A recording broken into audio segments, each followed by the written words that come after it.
Hi there. Welcome to the From Lab to Launch podcast by Qualio, where we share inspiring stories from the people on the front lines of life sciences. Tune in and leave inspired to bring your life-saving products to the world. Hello, everyone, and welcome to From Lab to Launch by Qualio. I'm Kelly Stanton, and today's episode's going to be fun. We will be chatting with Meg Sinclair, who is the Manager of Quality Operations here at Qualio. Meg will be the new host of From Lab to Launch starting soon. So what better way to introduce her than right here on the podcast? Meg has over 10 years of experience in quality assurance, regulatory affairs, and compliance across a range of industries, from nonprofits to medical device startups. Like many other quality professionals who start out in another field or department, Meg found quality after starting her career in public health, but her career path has always been about improving the lives of others, which aligns with Qualio's vision.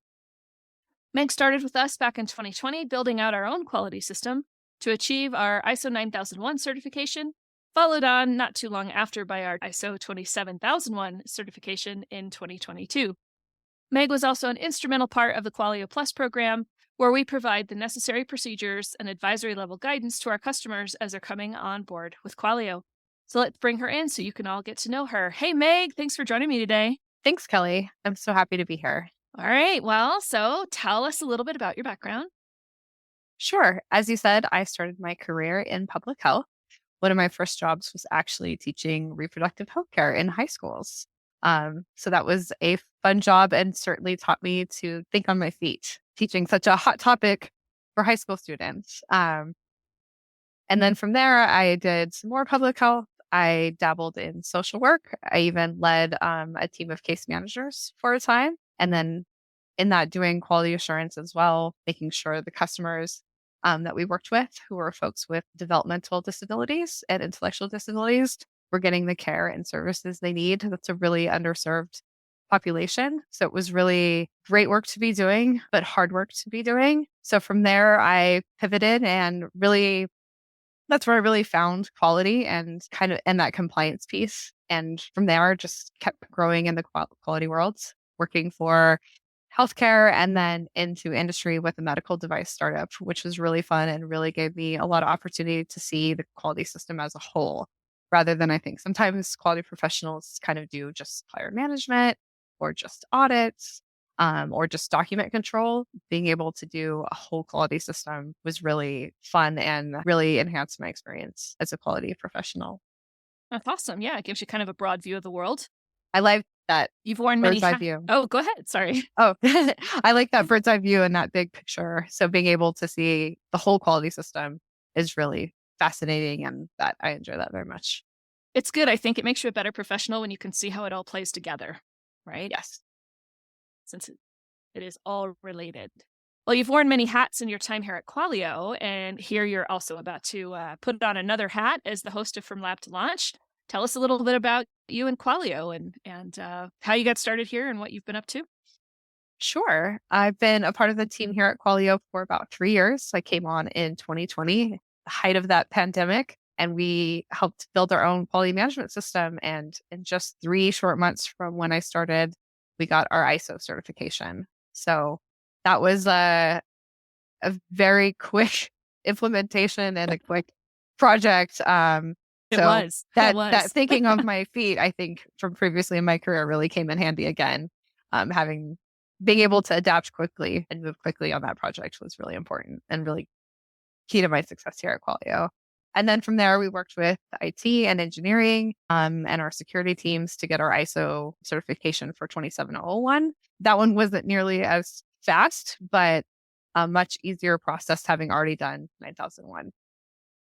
Yeah, the overlap there sure made that a nice addition to the battery, if you will. Yes, that made that much easier. And earlier when I was working with Qualio, as you said, I was helping with the Plus program, so helping customers implement their own quality management systems here at Qualio, which I enjoyed as well. Being able to teach others who maybe aren't quality professionals, who were just trying to run their own startups during the pandemic, how to implement their systems was a whole bunch of fun too. That was fun. I did enjoy that part of the job as well. And certainly here at Qualio, what we strive to do is partner with our customers, help advise them, help educate them when they don't know. And yeah, you were great. You were great for that, for sure. You were instrumental in getting us ISO certified. As you said, that was, it was kind of in process when you got here, but you really picked it up and just ran it across the end zone there. What was the biggest challenge that you ran into during that whole process? I think it was the timeline. 3 months is pretty tight. The amount of faith that Qualio put in me, though, was amazing. I mean, I had all the tools and the leadership and all the cooperation and collaboration I needed to help make that happen. So that made it easy. I think what made it difficult was the timeline, and then also trying to learn how to use Qualio while I was implementing our quality system, and also trying to reframe my approach on how we needed to operate, because we're not industry, we are software as a service. So thinking about it at 9001 system and not 13485 or something more prescriptive for the life sciences industry. So reframing my mind a little bit, I think. Yeah, it's almost harder when the standard's a little more broad, isn't it? Yes, I have a lot more room, but what is this supposed to look like? Yeah. Is that okay? I don't know. Absolutely. Definitely. Was the 27001 journey really different, you think, than 9001? I don't think so. There was a lot of overlap that made that easy. A lot of things that we already had in place because we had already done 9001. So that made that easy. What might have made it more difficult was our teams who hadn't been through the ISO process before, getting them up to speed with the level of documentation we needed and how we were going to go through the audit, and just that whole experience, kind of the education there, I think was maybe what took that piece a little bit longer on 2701. Yeah, we definitely rely a little more heavily on those technical teams who, I think, as we all know, are a little resistant to the idea of having to document things or write it down. Doesn't seem important. Why should I do that? So, yeah.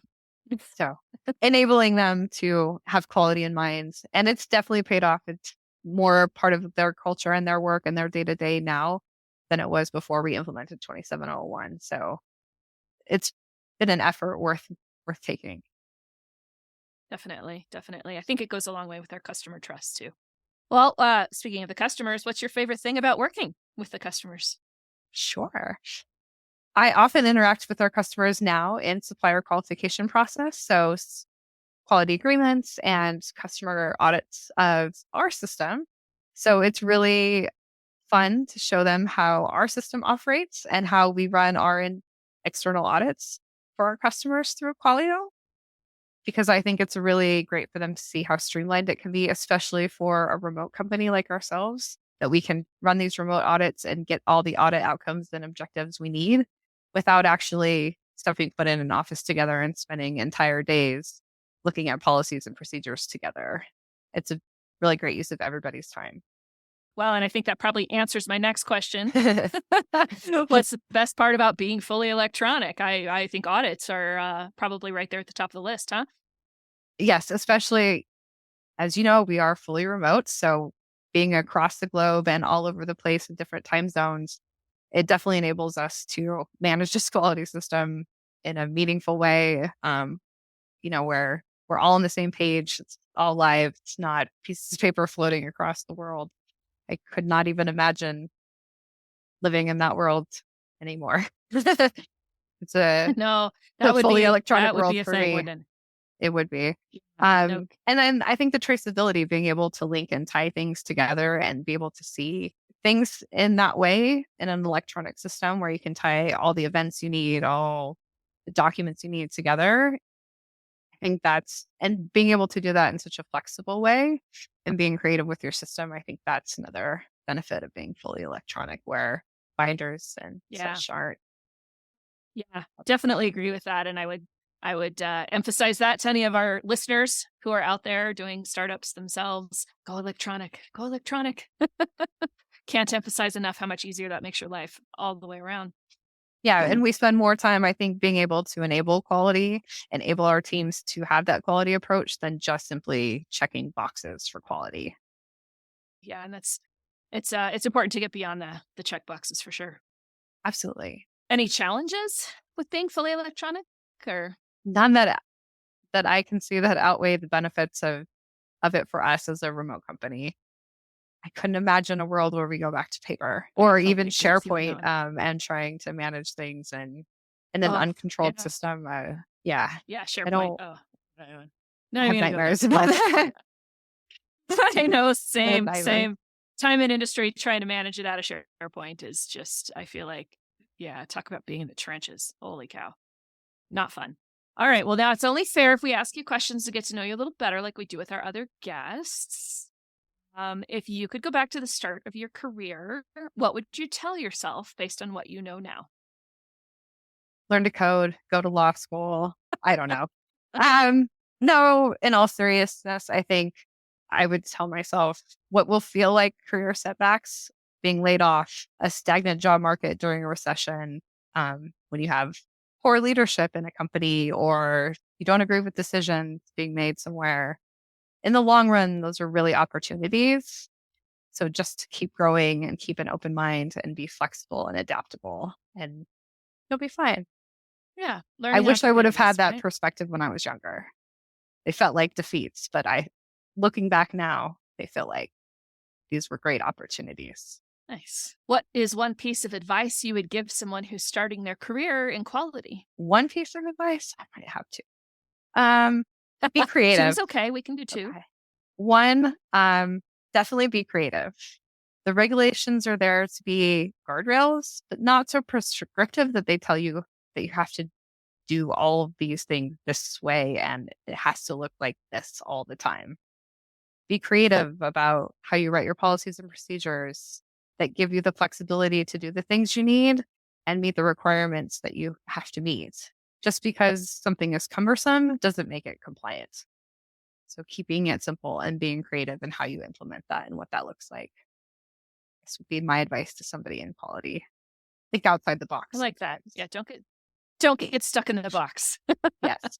And then I think for any career, really, when you get a great mentor like yourself, learn all you can from them. So I've had some great mentors like yourself in my career and really just try to learn everything you can. So you have been instrumental to my growth here at Qualio. So I thank you for that. And for anybody out there who comes across to Kelly in their life, I hope they appreciate and learn all they can from them. Thank you. I appreciate that. It's been really fun getting to work with you as well. Switching around to your personal life a little bit. What do you do for fun? I'm based here in Colorado. So in the winter, you will find me either skiing or sewing. I do some quilting. And then in the summer and fall, you'll find me gardening or outside birding, hiking, and staying active. In the spring, I just kind of hide. I don't like the spring in Colorado. The winds are a little much for me. So it is ridiculously windy today, isn't it? It is. Yeah. Well, Colorado's a good place to be for a skier. So that's awesome. If we found you walking around Barnes and Noble, what section would I find you in? Probably in nonfiction. I like a good biography or autobiography. One I read recently was around Cleopatra. And it was just amazing to read all that she was able to accomplish essentially at my age. So she was really inspiring. So I always find it interesting to learn about other people's lives and what made them stronger or what made them really committed to their path in life. That's awesome. I love that.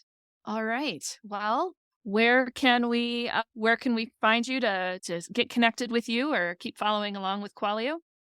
Tune into the podcast. I will be here going forward hosting these, and you can find me on LinkedIn, Meg Sinclair. You can put my LinkedIn in the show notes. All right. Well, thanks a lot, Meg. I'm excited to pass the torch your way.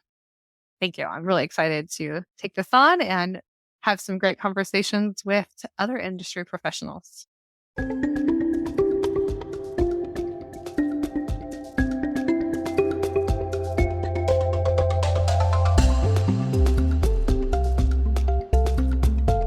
Thank you for listening to this week's episode of From Lab to Launch, brought to you by Qualio.